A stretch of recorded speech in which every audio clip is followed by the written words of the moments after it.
Hello, Hannah Feinstein here. For my service learning project, I went to Hope's Closet and Pantry on February 21st from 9 to 1 in Cabot, Arkansas.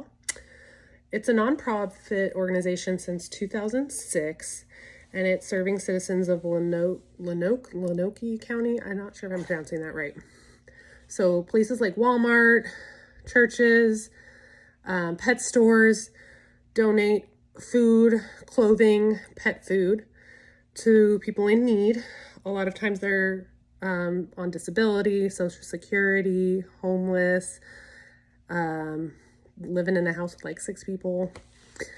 On Mondays and Wednesdays, they have emergency clothing days, and that's going to be for an abuse victim, someone who's lost everything in like a fire.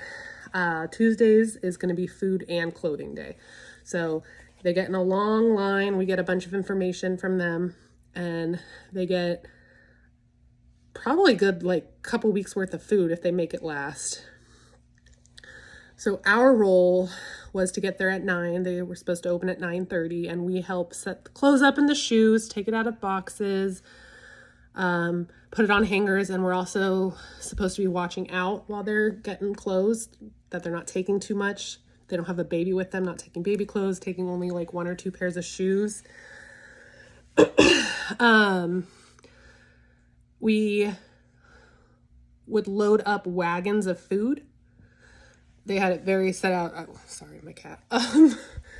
We had a protein box and cleaning supplies and fruit and vegetables and drinks.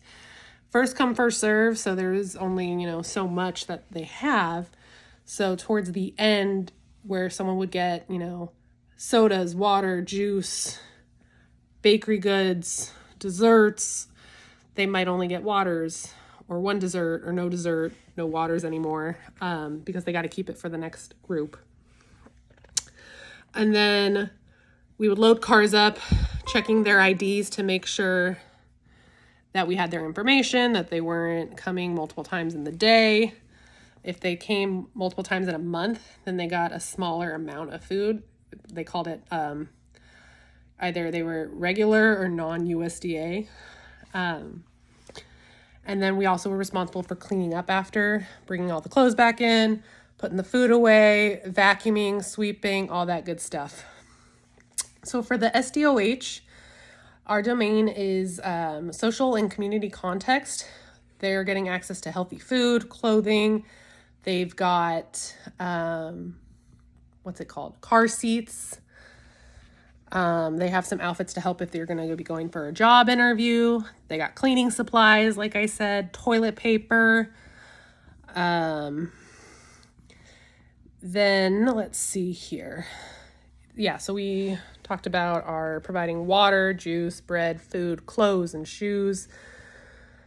They can pick up food for someone else, so they can have the other person's license and take their food for them as well. If a citizen can't come in to pick up the food, then they also have someone who delivers it to them.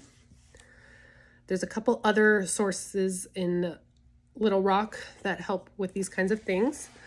We got Our House in Little Rock also provides food, clothing to those in need. And then a lot of churches actually do a lot of fundraising, and then they collect. I've actually donated recently to one of the churches near me. They collect food and clothing and do drives and give it out. Either they'll donate it to places like Our House and Hope's Closet, or they do things at their church and they open it up for someone to come in during the day and to my brain doesn't work anymore, to get what they need and to help them out. It was pretty impactful. I grew up at a time when my parents were separated and could not, we didn't have a lot of money. My mom was lucky that she had some nice family members who would pay for us to have groceries, but we did a lot of hand-me-downs. For lack of a better word, it's embarrassing to need it, but I mean, some of these clothes, I'm like, oh, I want that. Oh, I have that. Like Target donating a bunch of clothes that they had left over. Why, send it back to the factory. This is amazing. And it makes people feel so good just to have something clean and food that they don't have to worry about. Some takeaways. I mean, it's kind of like I just said, it's, we're doing good for people. I mean, you don't realize how many people, they need just some new clothing that they can't afford. I mean, there were people walking up barefoot to get some shoes, opening the food immediately to start eating it. And the gratitude on their faces to get these things was pretty incredible. So it really was, it was definitely somewhere I would want to go back to help out. It felt, out of all the volunteer projects I've done, it felt the most helpful, like I was doing something good. So, thank you.